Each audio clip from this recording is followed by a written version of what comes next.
Sekarang kalian perhatikan tujuan dan kegiatan pembelajaran yang akan kalian lakukan hari ini.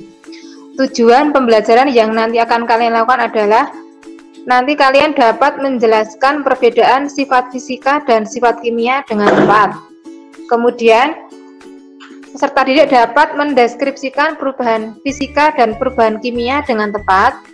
Dan melalui kegiatan percobaan yang dipandu dengan LKPD, nanti peserta didik dapat melakukan percobaan perubahan fisika dan kimia dengan terampil. Nah, untuk kegiatan hari ini yang kalian akan lakukan adalah yang pertama, kalian melakukan percobaan sesuai dengan LKPD yang Bu Sun berikan kemarin. Kemudian selama percobaan, jangan lupa kamu mendokumentasikan mendokumentasikan kegiatan tersebut melalui foto atau video. Kemudian yang ketiga, kamu juga nanti membuat laporan tentang percobaan dengan format yang sudah Bu Sun berikan kemarin.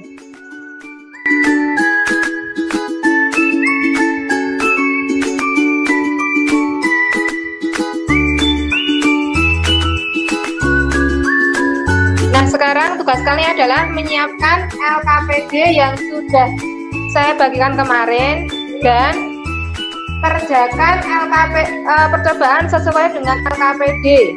Nanti saya beri waktu sekitar 20 menit untuk mengerjakannya sampai dengan menganalisis pada LKPD tersebut.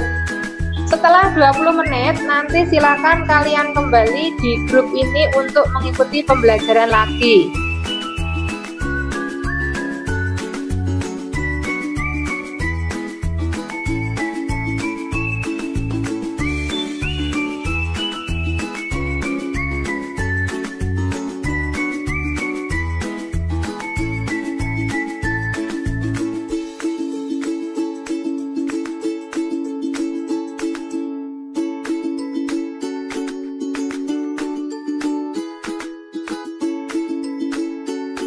Kertas yang dipotong tidak berubah sifat zat baru. Kertas yang dipotong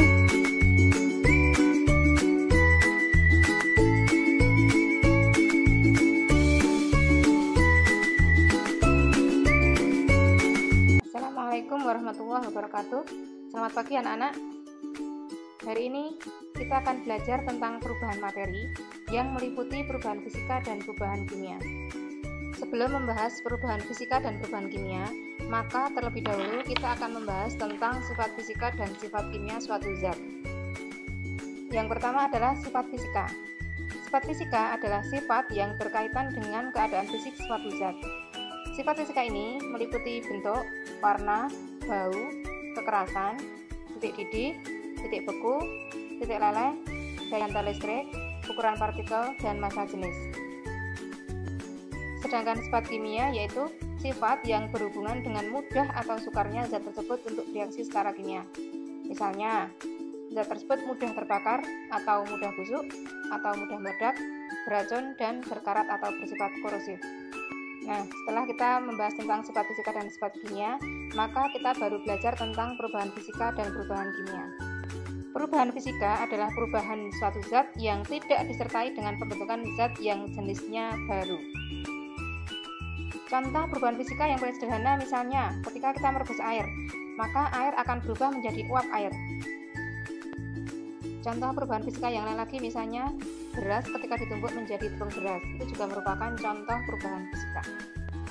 Nah, pada peristiwa lilin meleleh pada gambar berikut, yang perlu dicermati adalah bahwa sebenarnya ada dua peristiwa yang terjadi, yaitu perubahan fisika dan perubahan kimia, seperti yang sudah kalian lakukan pada percobaan. Perubahan fisikanya adalah dari lilin yang meleleh. Nanti ketika dingin, lilin itu akan menjadi keras kembali. Sedangkan perubahan kimianya adalah dari sumbu lilin yang terbakar. Karena setelah dibakar, maka sumbu lilin akan berubah menjadi abu.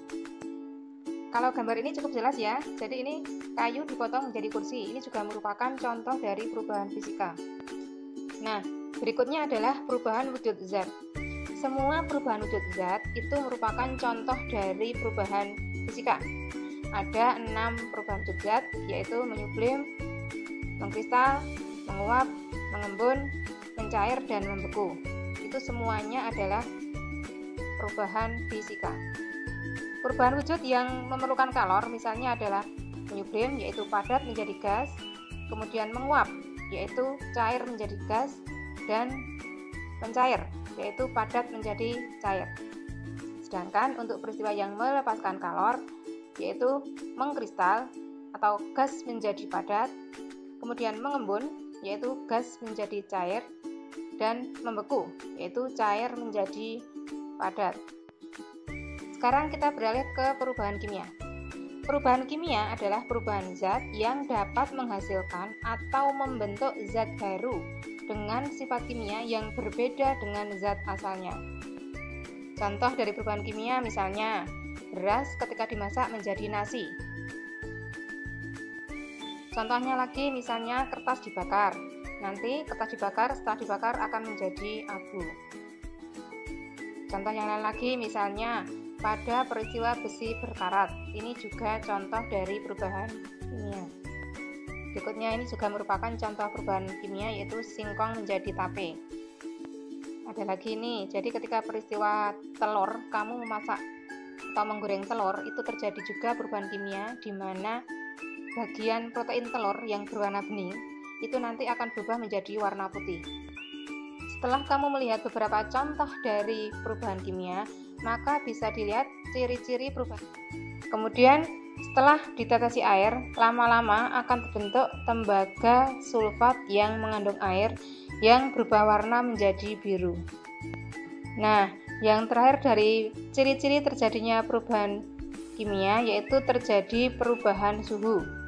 Perubahan kimia ini akan ditandai dengan perubahan energi panas atau aliran kalor dari atau ke lingkungan. Akibatnya, suhu hasil reaksi dapat menjadi lebih tinggi atau dapat menjadi lebih rendah daripada suhu pereaksinya.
Demikian pembelajaran kita hari ini.